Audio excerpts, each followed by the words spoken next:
Okay, this is Dwight Lilly with the Dwight Lilly Show, and I'm live down here outside the federal courthouse in Las Vegas, Nevada, after a day of testimony in the Bunkerville retrial. And I can tell you right now, I feel like I've really fallen down the rabbit hole after listening to the judicial rulings by the judge, which, in my opinion, hamstrung the defense. Now, let me give you a little background. I've never been to one of these, one of the days in testimony here, but I think this was a really good day to have been here, because what transpired was the defense witnesses and then being cross-examined. Now, these were all video witnesses. None of them were in testimony in the courtroom. There was no jury in there. And the judge was making rulings as we went along, where I guess I'll give you a synopsis and then tell you what my opinion is of this.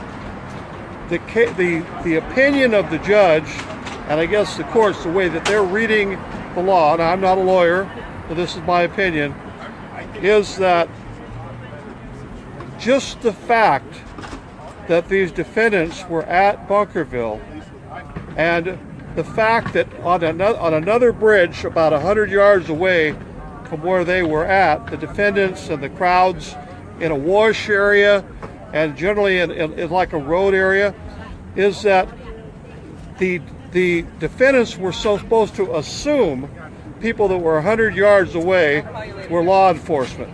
Now, some of the testimony from the witnesses here today said that they didn't really know if these were law enforcement or not. There were people standing behind car doors. There were Bureau of Land Management vehicles there. There was helicopters flying over. But what they did know was that they had guns. They had guns that were trained. Excuse me, there's a horn going off over here. Okay, we've got a horn going off here. I have to wait for the horn to quit blowing. Okay, so you were supposed to know, and you know as a defendant, that those people over there were law enforcement officers. The wind was blowing, according to the testimony, and the people over there were talking over a loudspeaker that, because of the wind and just the horrible, I guess, oscillation and stuff, you couldn't really make out what was being said over the loudspeaker.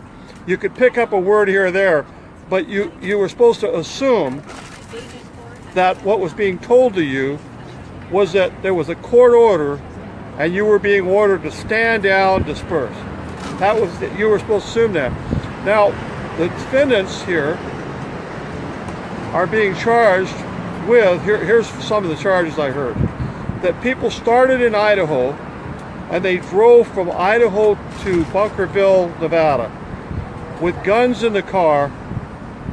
Therefore, they are guilty of a conspiracy, guilty of extortion charges, and guilty of crossing the state lines under interstate commerce illegally in the intent to go to Bunkerville and break the law, confront the BLM, and prevent the Bureau of Land Management from exercising a legal court order. However, I heard no testimony or proof from the government that these people. Let's take a look at the gun situation. I don't know how they could prove what I heard from the government's case today, that the gun itself in the car that they were traveling was actually a gun that was at Bunkerville. I didn't hear any proof on that.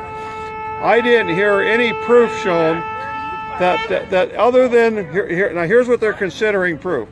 They're considering proof on some Facebook posts and so forth, where, like right now, I'm on my Facebook page. Somebody could actually have my camera and my account open and be posting, and then allegedly that's me. Now, this happens. People give their case, unfortunately, of cancer, and his nephew was posting on my friend's Facebook page the fact that he had passed away. So in other words, it was not my friend that was posting on his Facebook account, it was the nephew. So, but in this case, the allegation is, charges are, that the Facebook pages that were opened of the defendants were in fact talking about and giving proof that this conspiracy existed, that they in fact were there breaking law. And I just find that hard to accept. Now, of all of the testimony, some of it was very good. A gentleman that was there from New York that had at that time been filming for Megyn Kelly's television program on Fox News. I guess he was under contract to be doing that. He gave what I thought was some of the best testimony in the effect that the prosecution was trying to put words, and it did this to all of the witnesses, trying to put words into their mouths to build the case stronger, or even build the case, or to have the stipulated facts that they didn't say. And this guy was good at it, because he'd say, no, wait a minute, you're trying to put words in their mouth. He said that several different times, because the government's case building was that people were, in a sense, charging the BLM position, which is just not the case. Number one, like I said, you can't even hear on the loudspeaker what was being said. I mean, make out the words. Now, this was not just one guy's testimony. This was a testimony of several, well, we had, I think, 4 total witnesses, and at least 3 of them made that testimony that said you couldn't really make out what was being said because the wind was howling. And well, you know, those of you that are here in Nevada, those of you watching elsewhere, I'll explain it to you. We get a lot of wind out here in the desert in Nevada, and it's whistling around. In fact, a lot of these Facebook Lives that you hear people doing here in Nevada, you hear the rumble of the wind in the background. A lot of people put a microphone on their phones to do a Facebook Live that has a shield on it that blocks out the wind. So people are talking at you. You can't really make out. You can see that they might have uniforms on. Many of them were not in view, that you can see there were people there, but you don't know if they're law enforcement. But you do know that they're pointing guns at you, which raised the fear factor. I mean, come on. Somebody's pointing a gun at you. You can see a sniper. I heard of at least one sniper having guns aimed down at people, but you can't make out from a distance, is this a law enforcement sniper? Is this a civilian? I mean, who is this person? So the judge's rulings today, and I've heard this from other people, that the rulings that have been going on day after day in this case has really hampered the defense's ability to defend their clients. And in the last, just before we broke for the day, 2 of the defense attorneys brought this up quickly. They said, Your Honor, your rulings, now I don't want to come in to tomorrow because we're going to have a couple more witnesses tomorrow in testimony. I don't want to come in and break your ruling, be held in contempt of court, but how do I figure around how to confront the prosecution's case that my client was in a conspiracy from Idaho to Nevada, that they had, that I can't even question, use testimony like that in defense, that's not allowed, because this whole case is built around that just because the BLM was there and just because it was a court order, that any action against the BLM you're guilty of. I guess that, in a nutshell, that's what I'm saying here.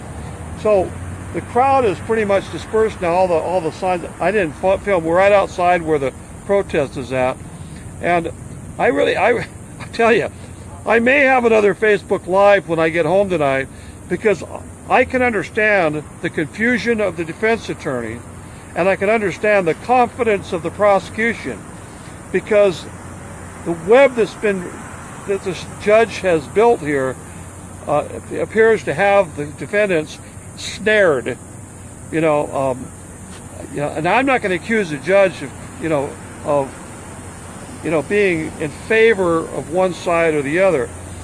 I will say that the rulings definitely appear to be in favor of the prosecution and are hindering the defense.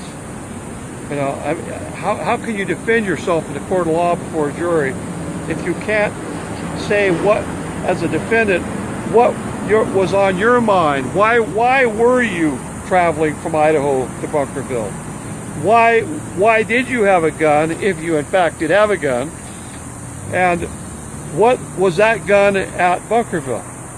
You know, a gun in my car, for instance, if I had one here in Las Vegas, which I don't, how would you know, let's say I drove to California, that that same gun is involved in something in California if you weren't sitting there watching the gun, me go there, or me admit to you that that's what's going on? So I don't know. I don't know what's going to happen on this case. There's evidently a petition out. There's signatures being gathered to deliver to President Trump. I mentioned the other day, I says, I have a flag that says "Appeal to Heaven." Now, this flag was used by the Continental Navy during the Revolutionary War. It was a flag that says "Appeal to Heaven." Well, I'm of the opinion right now that in order to defend yourself here, to really have justice if you're a defendant, that the justice is going to come from heaven. You have to appeal for some type of miracle here. But maybe the jury is going to see through all of this. That seems to be what people have built their hope on, that the jury, because this is the second, because the first trial was a hung jury. So this is the second time this has been tried. And I don't know what happened at the first trial, but that jury was a 10-2 to acquit. 10-2 to acquit. So the prosecutors decided to go ahead and retry it, bring it before another jury, and I guess they have enough confidence that the judge was going to make enough rulings that would hamper the defense, because some of this testimony, as I understood it today, that's not going to be allowed to be brought up tomorrow, was testimony that was in fact in the first trial. Interesting, isn't it?